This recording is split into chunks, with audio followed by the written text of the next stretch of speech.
Okay, welcome back. I'm in a different helicopter. This is one I haven't flown before. This is, there it is. It's the Bell 47. It's way too close to that Cessna. Okay, so never mind. Nothing I can do about that. Get myself seated comfortably. This is a non-correlated helicopter, by the way.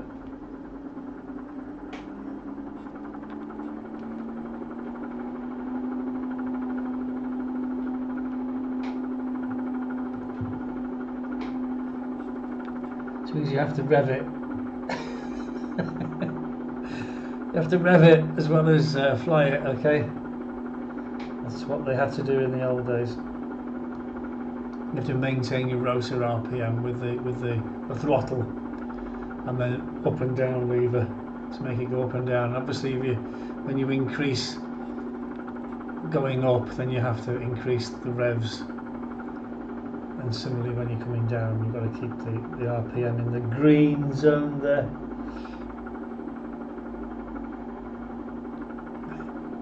So I've had a suggestion from a lady.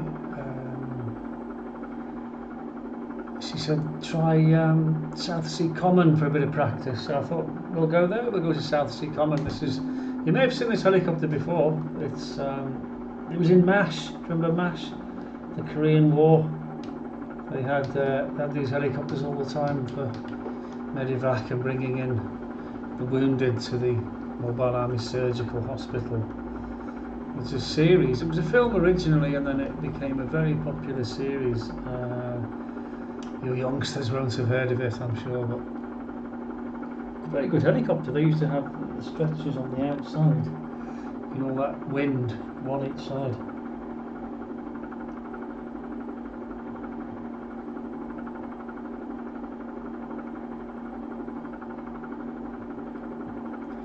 This is a real helicopter. Not like these newfangled things. And I like it. I like it already. I'll probably crash it loads of times before I get really good at it. Well, here we go. Never flown a Bell helicopter. I knew a guy who did, and he used to be commercial in the United States. And when he took off with a passenger, that was what he was doing, pleasure flights all day. He took off one time, and the tail rotor went, and the helicopter just went straight on its side and went straight into the ground. And that was his career over. He had really nasty head injuries.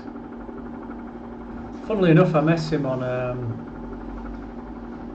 a course. It was a license without type rating aero engineers course. So he's probably an aero engineer by now. I didn't finish the course. I just wanted to. I was just nosy. I wanted to see how the aeroplanes and helicopters and things go together and learn about them. So I only did the first year of a 3-year course, and then I was off flying, doing my thing. I started it in all seriousness, but then I just changed my mind. I was a dropout. Right, here we are. This is Portsmouth Harbour. We're just crossing the mouth of the estuary, and on the other side we've got South Sea Common, South Sea Castle.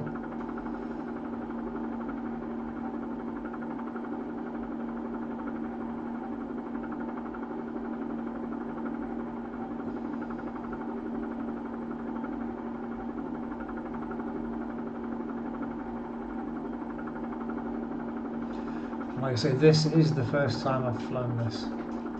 I really have not flown this before, ever. So, we're not dead yet, so that's a good sign.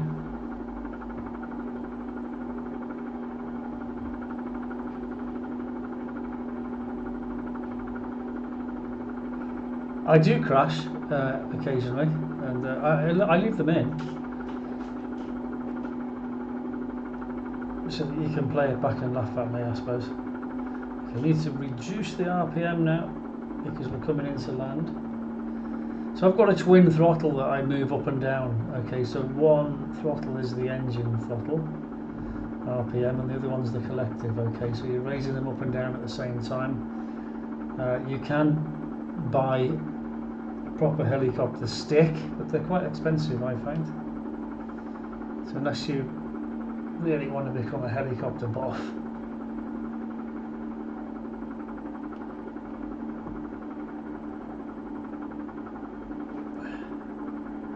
a bit more gas,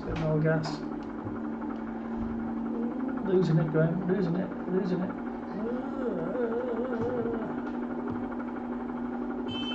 Okay,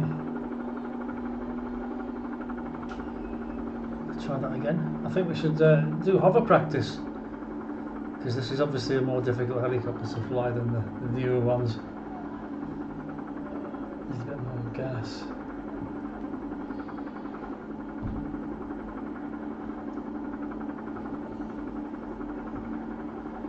This is South Sea Common. There should be a castle here somewhere.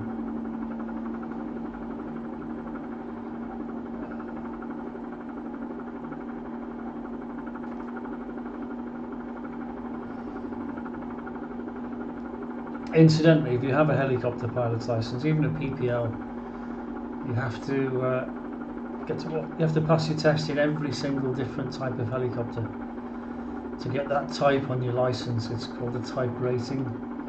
So if you were to pass your test in this helicopter, for example, of L-47, you can only fly the L-47. If you want to fly a different kind of helicopter, you have to take a test in a different helicopter. Okay, so let's try some low-level hovering. I'm really got to get to grips with this helicopter because it's non-correlated at all, so I'll be over-revving and under-revving. When I'm not careful, I'm over-revving. Need to come back a bit on the rev, but not too much. Otherwise, we'll be spanking into the grind.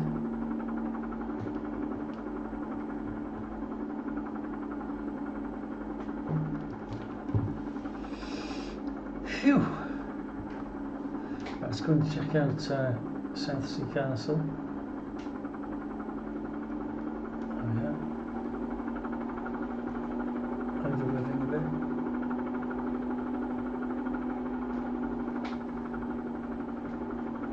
See, but if you learn to fly in one of these, you're constantly chasing the needles. You're looking at the RPM all the time, and which is it's just what you have to do. So you're making it so much harder for yourself. Whereas if you learn to fly on the fully correlated version, and then when you're ready to convert to non-correlated or semi-correlated, the job's much easier. That's what I recommend anyway. This is South Sea Castle. This is where I think this is South Sea Castle. Maybe not. Maybe it could be. Henry VIII was sat in South Sea Castle, growling, watching his ship sink, wasn't he? With Mary Rose, went out to confront somebody. Not sure who.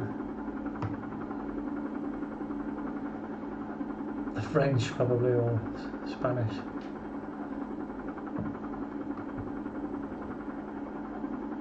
A bit more RPM now. So we're constantly looking at the RPM gauge as we're changing our collective settings. Okay, let's come back to the South Sea Common. Yeah, that must be the South Sea Castle. No, it's here somewhere anyway. That looks like it might be it. Okay, so we come back and do some more hovering.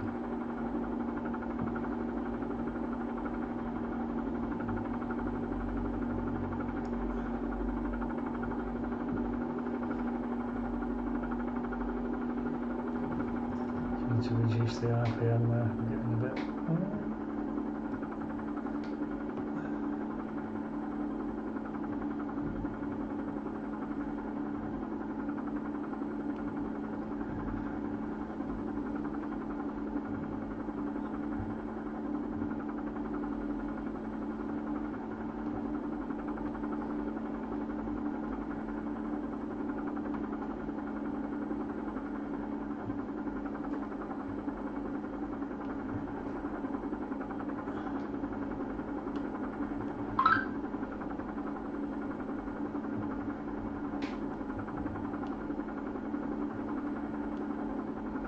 wonder if we could do some also rotation because it's semi-correlated, non-correlated. We can cut the power. You can bring the RPM right back and do a proper approach. Let's try it. See, there's the RPM gauge going up. See, they've got to be in the green. That's it there, bang in the green. Okay. Now, as we increase the pitch on the blades, the RPM will drop, and we need to increase it a little bit.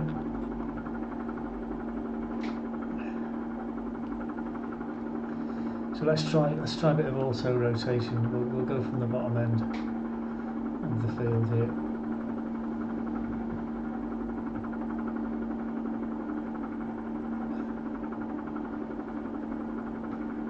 We'll get some speed and some height, and we'll. The best way to do it is to put the power back in before you touch the ground and just get the feel of it, and then go for a full auto rotation and skid on. I might just go for a full auto rotation and skid on anyway. No point in pussyfooting. Okay.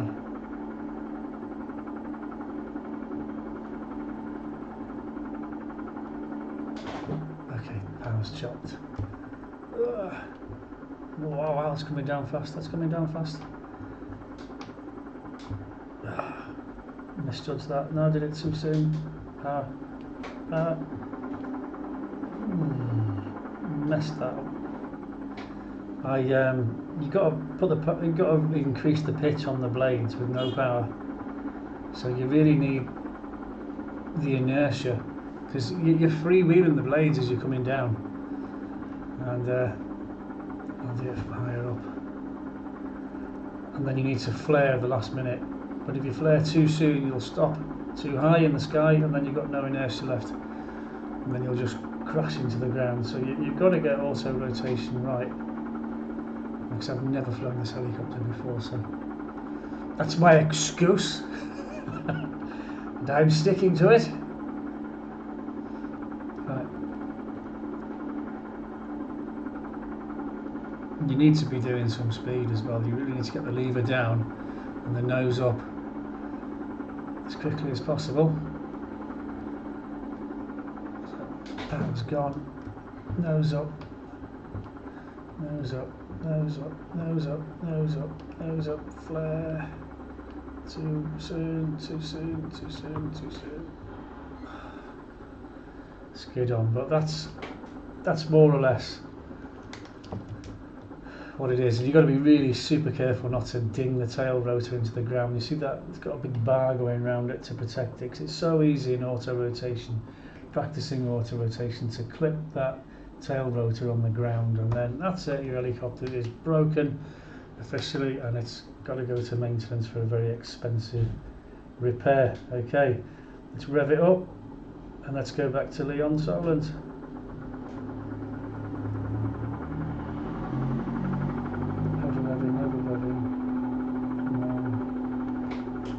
Get a grip. That's it. Let's go. Watch your revs. There you go. What a cool helicopter. I do like it.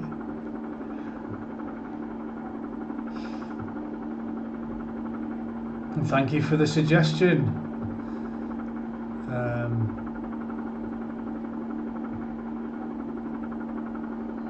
From the lady who made the suggestion.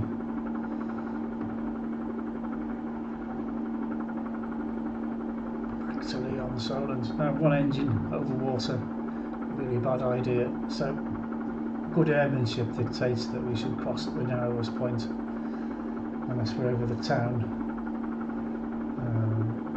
In which case,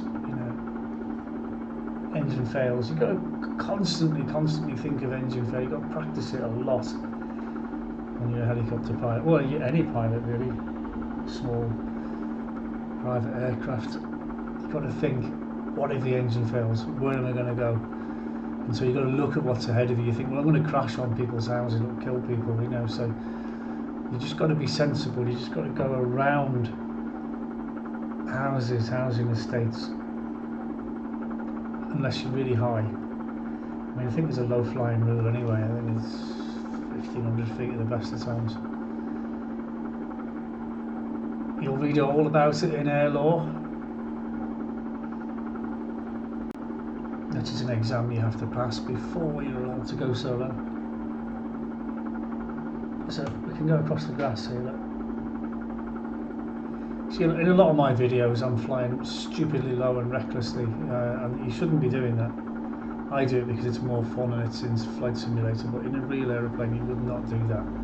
You can do this, you can fly as low as you want over fields, but not over people, okay, or houses or vessels. But over the sea you can fly as low as you want. You can fly this low over the countryside where there's no houses, but you can't fly this low over somebody's house.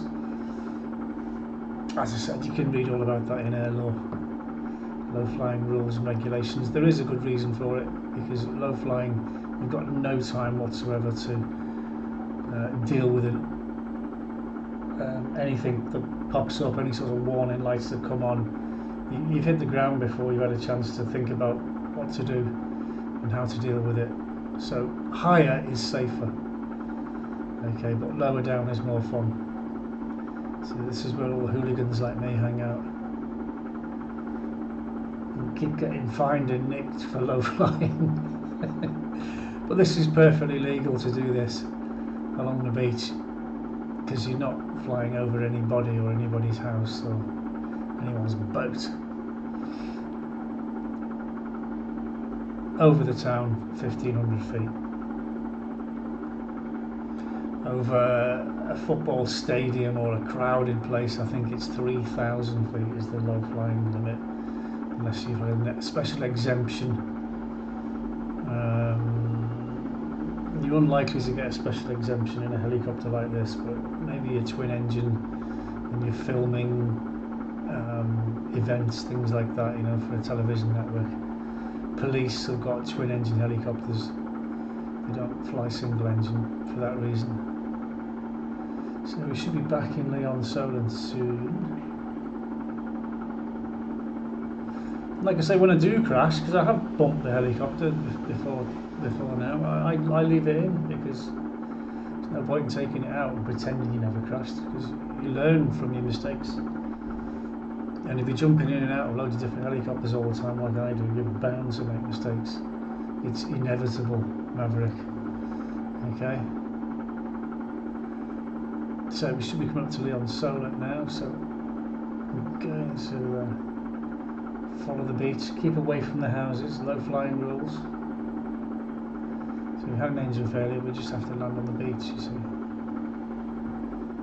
And I will be practicing auto rotation in this, so you can practice it properly, because you can turn the power off and really bring it in and skid it on. But it's a lot more difficult with a fully correlated helicopter, unless you can switch it off. Some helicopters you can switch it off.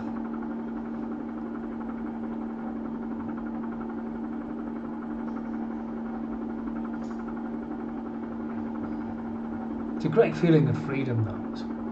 I can't fly helicopters on a screen like a flight sim game, you know, just on a screen. I need the VR, I need the 3D to do it all.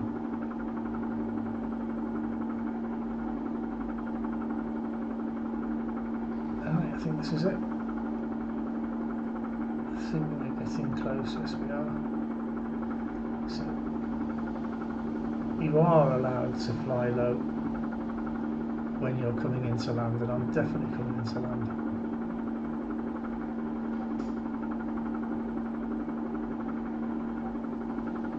That's one of the exceptions to the rule. There's always exceptions to the rule.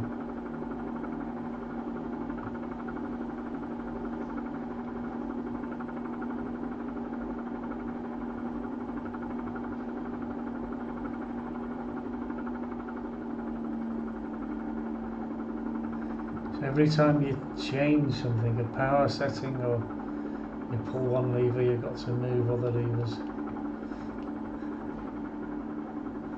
But like I said, learn in a fully correlated helicopter, because it's, then do the conversion to the non-correlated.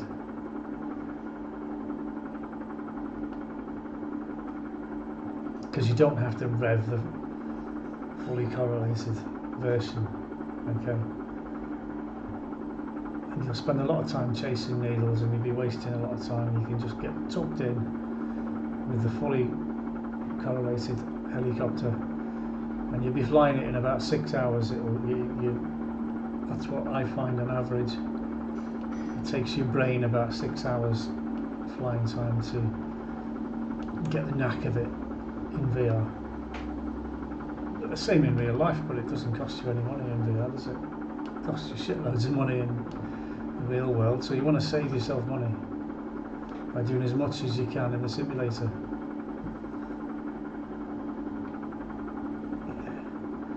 Unless you're a multi-millionaire and you don't care. Money means nothing. Like Prince Harry. Right, here we go. Into land. As our revs do. Revs are looking good. Slowly bringing the nose up. Slow the helicopter down a little bit. Bit more. Keep it in nice and easy. Don't slam it down. Okay, bring it to a halt, and then place the helicopter on the ground. There we go. And then we can ease off on the gas. And it's waffling along the ground. But helicopters don't do that, okay? They don't. They just sit where they are. Should never do that. It's a glitch in the flight simulator program. Right. Carburetor heat. Yes, you put that on every 15 minutes, and that will draw hot air through the carburetor to make sure there's no ice in the thing there.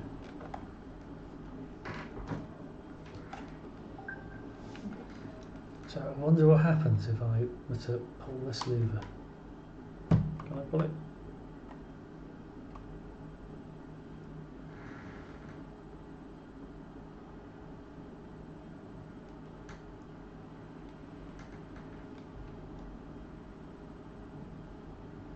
You slide the other way.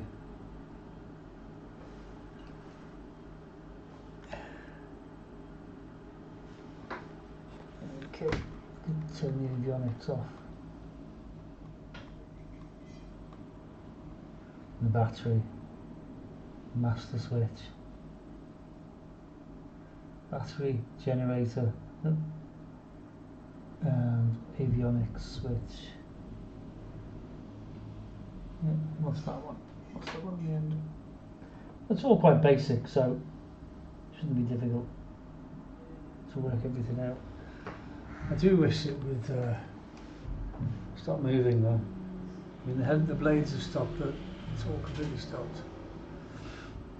You have a clutch on a helicopter. Once you start the engine, it's revving up and it's getting nice and warm. You can engage the clutch and the rotor starts to move.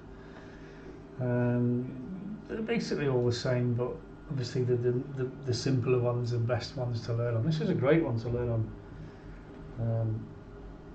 when you're doing non-correlated, for sure. The Huey's a good one, non-correlated, but learning a fully correlated helicopter. Right, that's me on the Bell 47. I need to get some photographs from outside.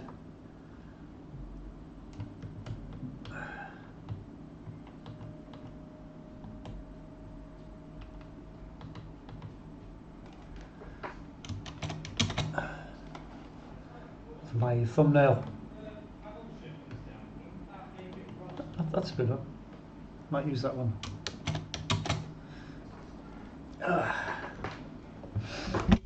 Thanks for watching. Yeah.